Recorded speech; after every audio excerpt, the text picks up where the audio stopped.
أعوذ بالله من الشيطان الرجيم. بسم الله الرحمن الرحيم. الحمد لله رب العالمين، والصلاة والسلام على نبينا وإمامنا وقدوتنا وقرة عيوننا محمد وعلى آله وأصحابه أجمعين. رب اشرح لي صدري ويسر لي أمري واحلل عقدة من لساني يفقه قولي. اللهم علمنا ما ينفعنا وانفعنا بما علمتنا وزدنا علما وعملا وتقا وإخلاصا يا رب العالمين. أما بعد، السلام عليكم ورحمة الله وبركاته. Әлемдерін жаратушысы болған, бізге шексіз нығметтерін берген, сол нығметтердің ішіндегі ең ұлығы болған ислам иман нығметін беріп, біздерді мұсылмандардан еткен Алла тағалаға хамду саналар, шексіз мақтаулар болсын. Алла тағаланың соңғы елшісі сүйікті пайғамбарымызға, оның отбасына, сахабаларына және сол кісілерге қияметке дейін ізгілікте ергендерге Алла тағаланың салауат сәлемдері болсын. Алла тағала осындай қасиетті жұма күнінде бір өзінің разылығын қалап, ұзақтан жақыннан басып келіп жатқан әрбір қадамдарымызға сауаптан жазып, әрі күнәларымызды кешіріп, сондай-ақ өзінің құзырындағы дәрежелерімізді жоғарылатқан болсын. Пайғамбарымыз саллаллаху алейхи уассалам өзінің сахабаларына сондай бір заман келеді, сондай бір уақыт келеді, басқа үмбеттер сендерге бас салады, сендерді талан-тараж қылады. Құдды әлгі иттер, қасқырлар өзінің тамағын жұлып жегендей, тамағына таласқандай, сондай бір жағдай болады деді. Сонда сахабалар: «Я Расулаллах, о Алланың елшісі, біз ол күні азбыз ба?» деді. Сонда пайғамбарымыз саллаллаху алейхи уассалам: «Жоқ, сендер ол күні көпсіңдер, аз емессіңдер. Сендердің сандарың көп ол күні, сол заман болған кезде». Хадисте «Валакиннакум гуса ка гуса ис-сайл» дейді. Ол күндегі сендердің халдерің судың үстіндегі көбік сияқты деді. Судың үстіндегі көбік сияқты. Яғни ешқандай салмақтарың жоқ, ешқандай орындарың жоқ, бір көбік сияқтысыңдар деді. Жүректеріңе әлсіздік кірген болады деді.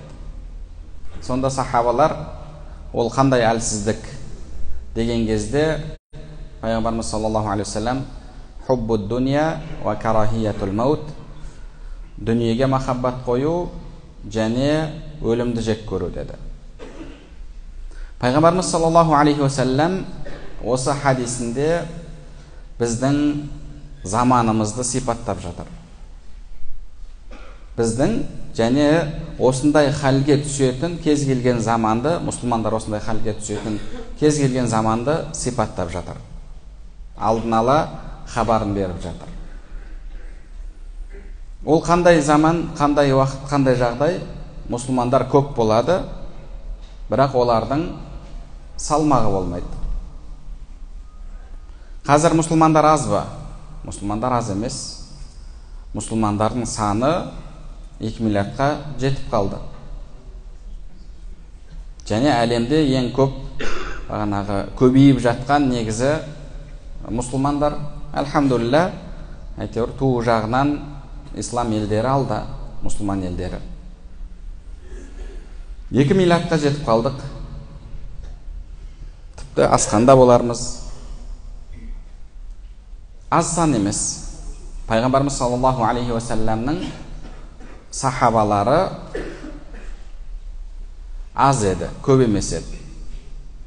Бірақ пайғамбар болып келгеннен кейін 50 жылдың ішінде әлемде мүлдем басқа жағдай орын алды.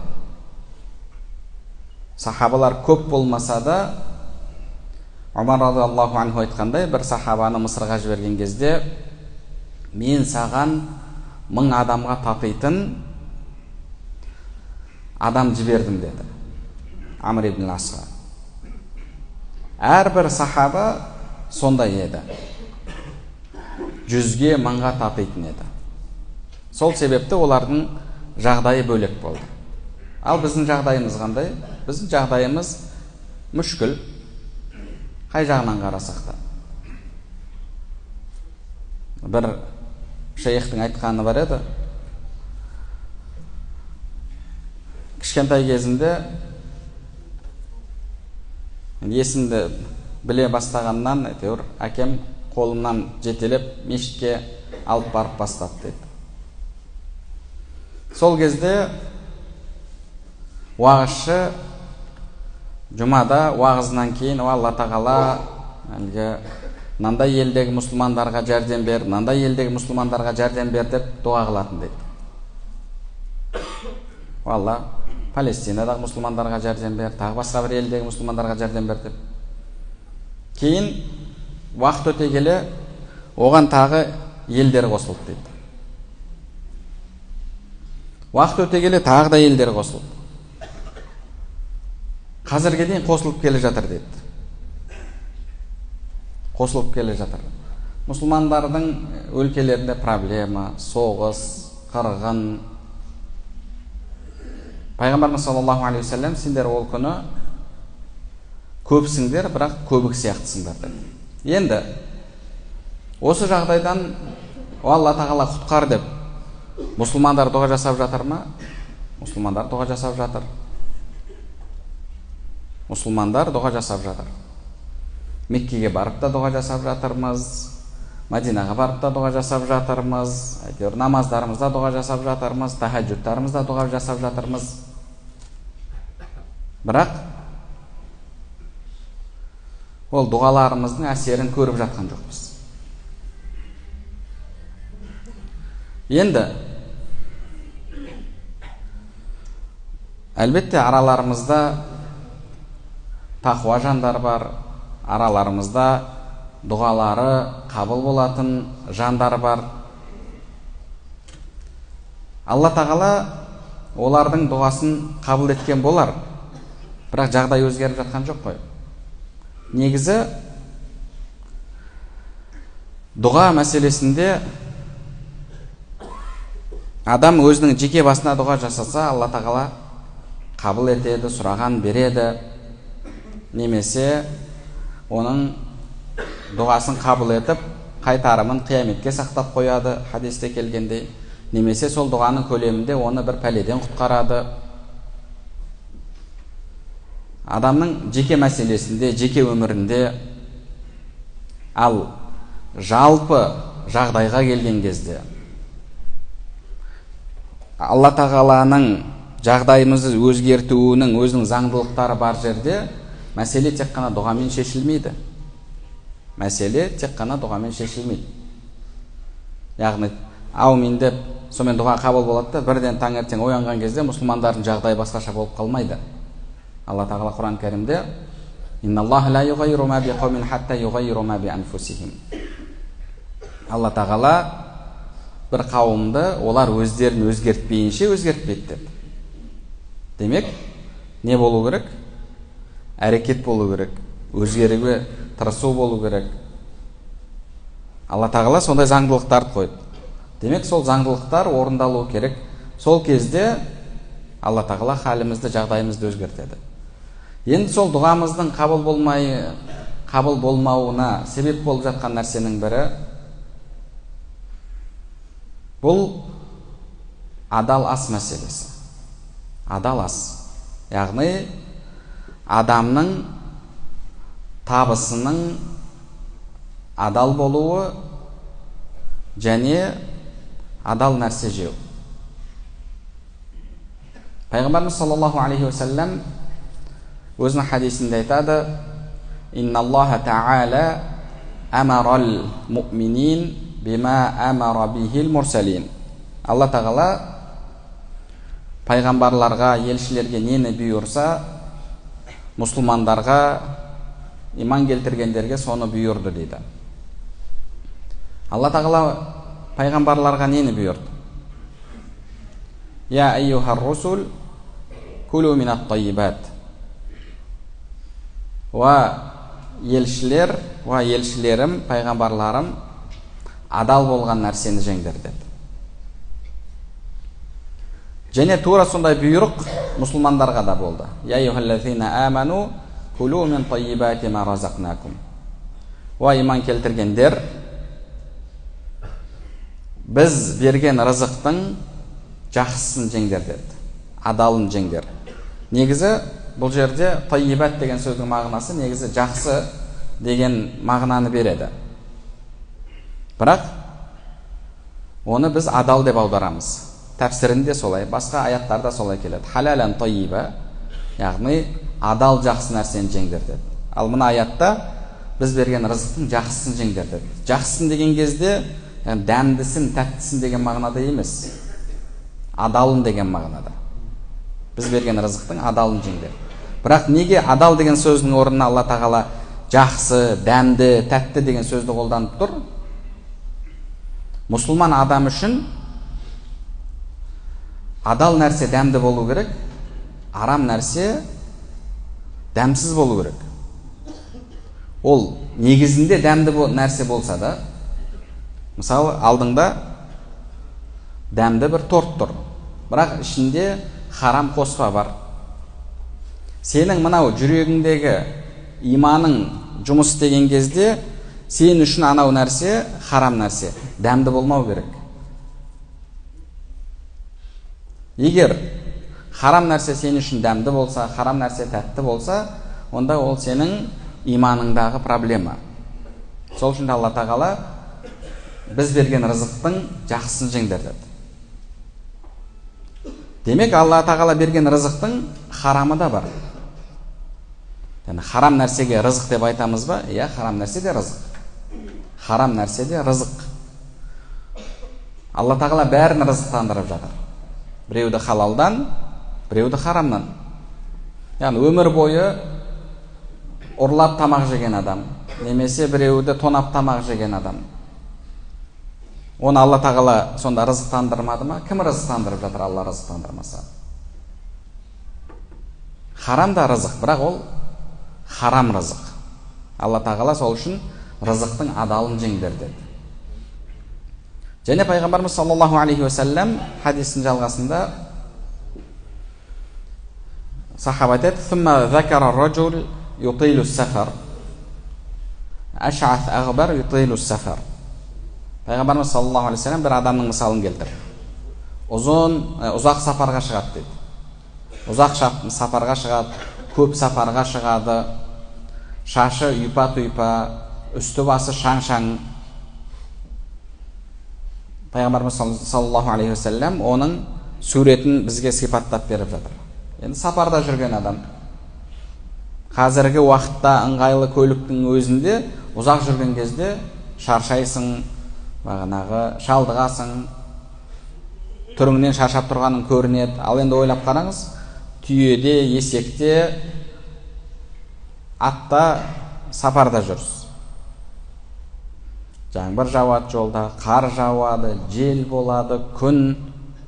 Сапарда жүрген адамның түрі мүлдем өзгеше болған. Пайғамбарымыз саллаллаху алейхи уассалам айтып жатыр: оның шашы үйпа-түйпа, үсті шаң-шаң, көп сапарда жүреді дейді.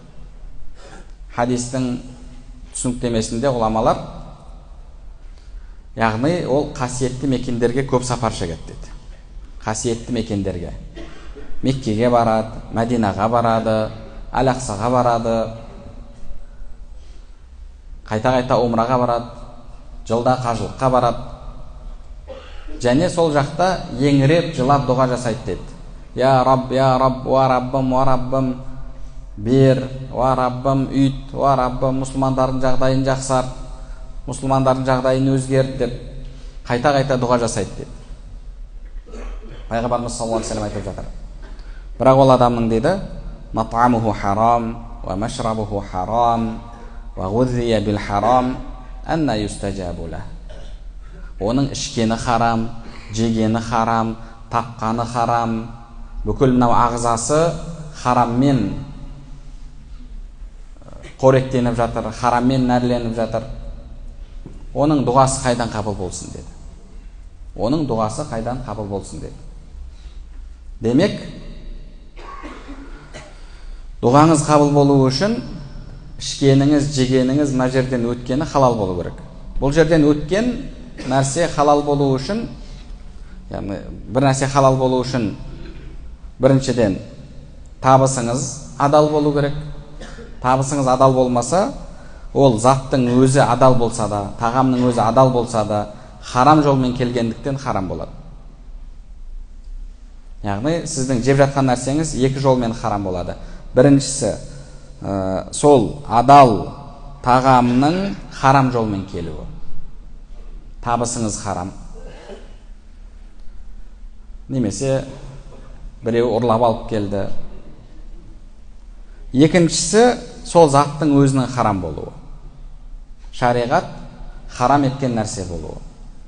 Осы екі жолмен адамның жегені харам болады. Мұсылмандардың көбінесе осы екінші жолмен, бірінші жолмен харам табыс, күмәнді табыс, табысымызға көңіл бөлмейміз, қарамаймыз. Мұсылмандардың елінде қарап отыратын болса, ең көп парақорлық, пара беру, пара алу мұсылмандардың елінде. Бірақ ол харам ғой. Содан өзің жейсің, бала-шағаңды тамақтандырасың, өзің де харам жеп жатырсың, бала-шағаңа да харам беріп жатсың, хараммен оларды өсіріп жатсың. Ертең өскеннен кейін саған қарамаса, қызметіңді жасамаса, бетіңе келсе, неге бүйтті дейсің.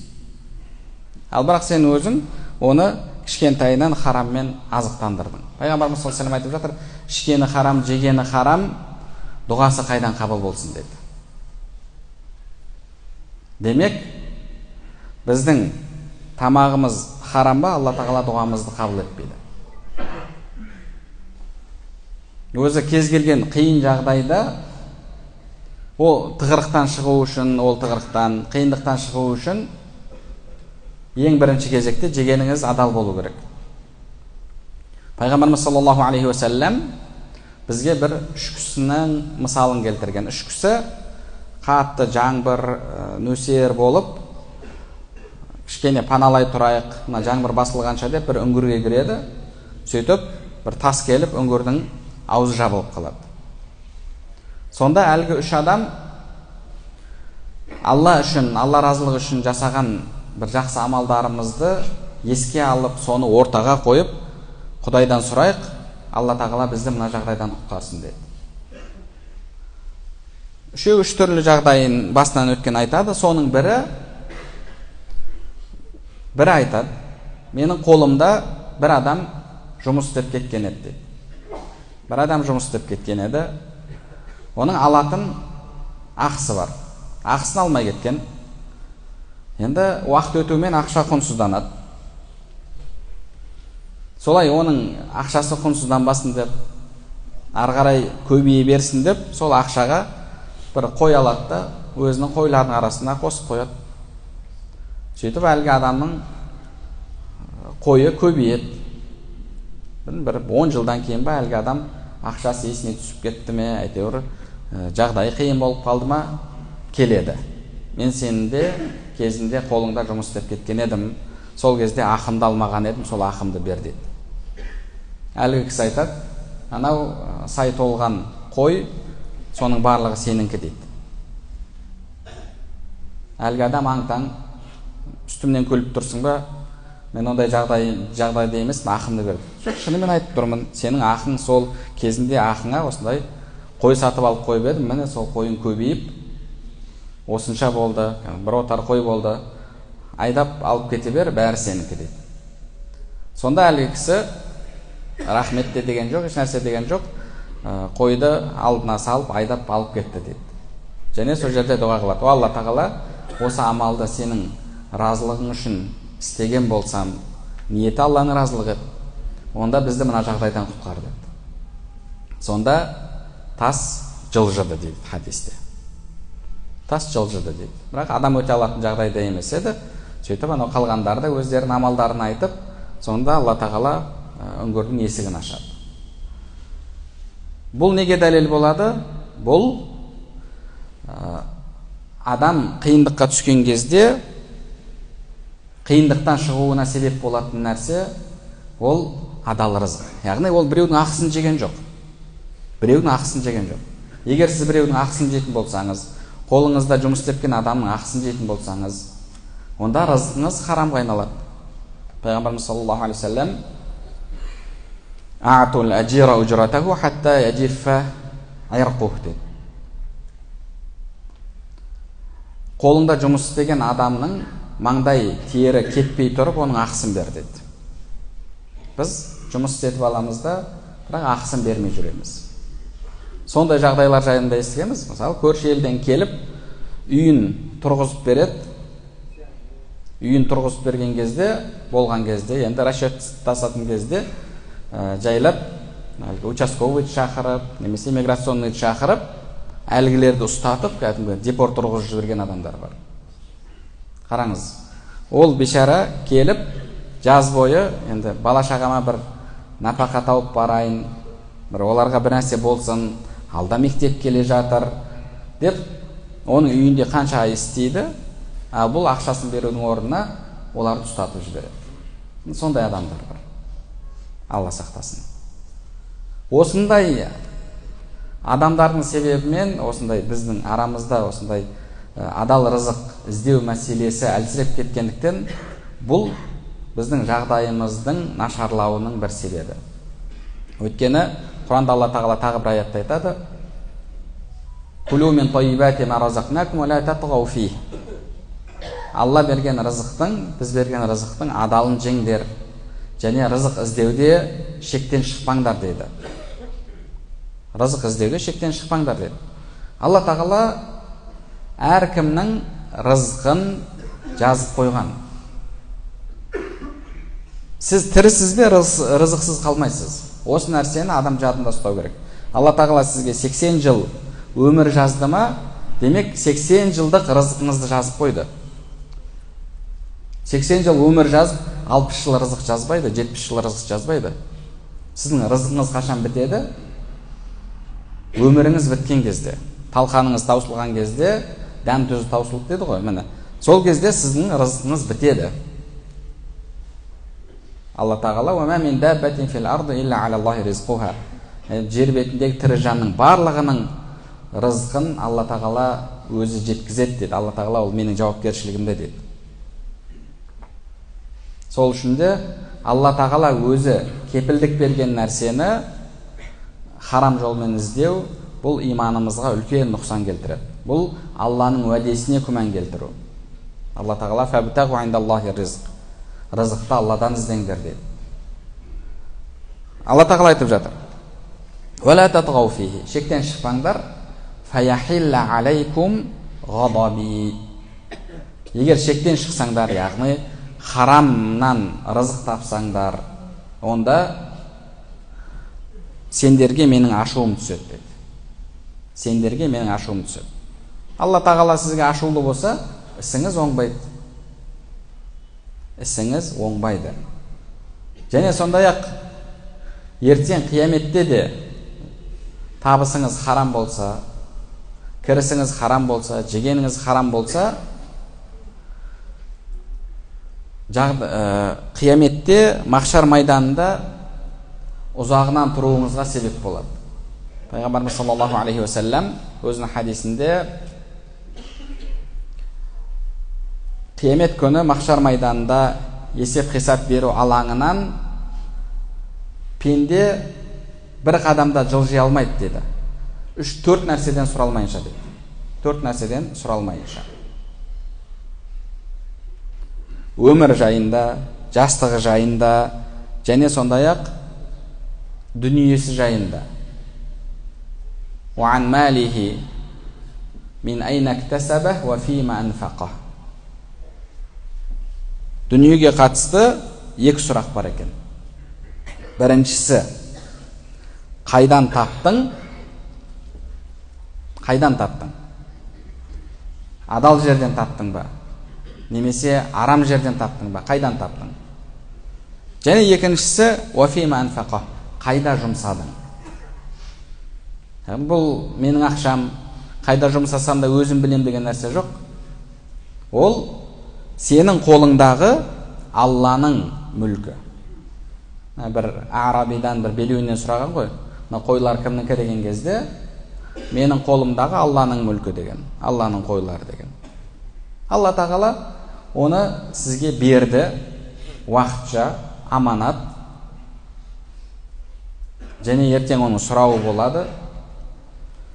Дүниеден өтсеңіз, сізден кейінгілерге, ұрпағыңызға мұра болып қалады, мирас болып. Ол сіздің қолыңызда уақытша тұрған нәрсе. Сіз қайдан тапқаныңыз жайында сұралғандай, қайда жұмсап жатырсыз? Содан да сұраласыз. Енді харамнан тапсаңыз, демек рызқыңыз да харам. Бұл қияметтегі жағдайыңызда мүшкіл қылады. Тәрбие, ұрпақ тәрбиесіне де қатты әсер етеді. Кітаптарда Имам Бұхаридің өмірбаян жазылған кітапта айтылады. Бір үлкен ғұлама Имам Бұхаридің әкесін зиярат еткен кезде, Имам Бұхаридің аты Мұхаммад ибн Исмаил, әкесінің аты Исмаил, өзінің аты Мұхаммад. Зиярат етіп барған кезде ол кісі: мен дүниеме харам түгілі күмәнді нәрсені де араластырмағым деп айтты дейді.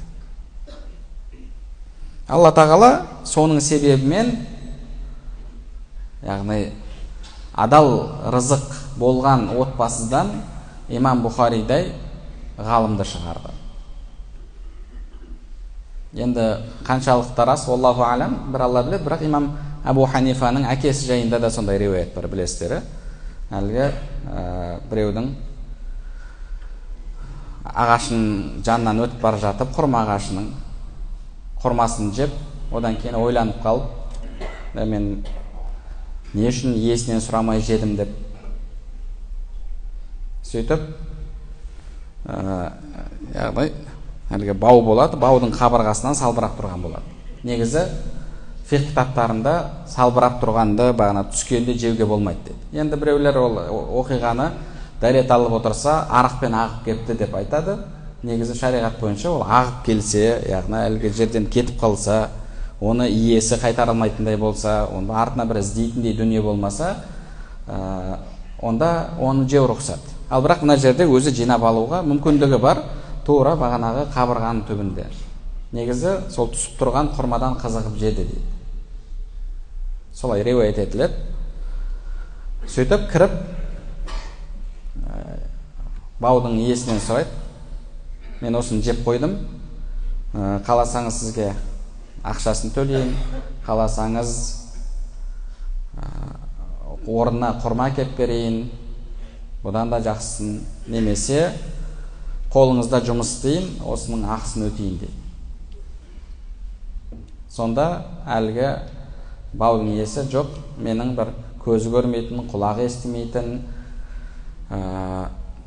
сөйлей алмайтын қызым бар, соған үйленесің деді.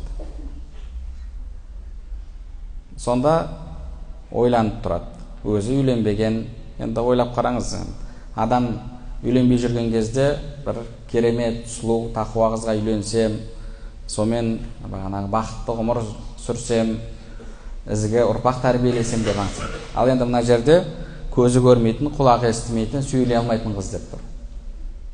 Сонда да тәуекел етіп, неге? Өйткені адал рызық мәселесі бұл жерде тұр. Келісіп, некесі қиылып, қыздың жанына кірген кезде, енді некесі қиылған кезде әдетте жалпы араб әлемінде сондай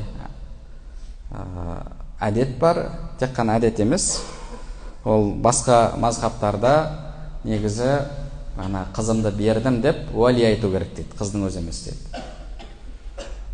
Сөйтіп некесі қиылады. Некесі қиылған кезде қыз үндеген жоқ. Енді үйіне кірген кезде қызды ол естімейді, көрмейді, сөйлей алмайды деп біледі. Бірақ Құранда Алла тағала не деді? Үйлеріңе кірсеңдер, сәлем беріп кіріңдер дейді. Жалғыз өзің болсаң да сәлем беріп кір үйіңе.